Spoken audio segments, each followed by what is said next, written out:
بلکې روایت کې په خپل انس بن مالک رضی الله عنه وایي یو پیر زه پیغمبر صلی الله علیه وسلم یو کار له ولېږلم او زه د وړو سره د مدینې په کوڅو کې مصروفه شوم، عمر نه کم نو د مدینې په کوڅو کې مصروفه شوم او لګیا او خبر رانه هېره شوه چې زه پیغمبر را لېږلی یم څه کار ده. وایي چې ګورم چا راباندې د شانه په دې اوږه لاس کېښو، وایي ما چې یو شات وکتو پیغمبر صلی الله علیه وسلم ما په خپله راووتو، وایي خندلې موسکه وایي ما ته وایي چې نه یې تللی که څه، وایي ما چې اوس ځمه یا رسول الله چې زه لاړ شه ده خبره ختمه شوه.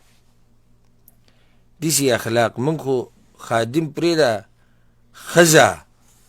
چې ورته ووایو لکه مثال کې ماله به د جامې څه کړي اسري به کړي او هغه اسري نه وي بیا د ده د بریتونه چې کومې وینې ستاسي او دا پکې هغه نر دی چې یعنې په کور کې چغې چغارې ډېرې وایي، په کور کې ښځه ډېره غربوي، کنځلې ډېرې کوي، د ښځې مور پلار ډېر کنځي، دا غیرتمن وي پښتن دی غیرتمن.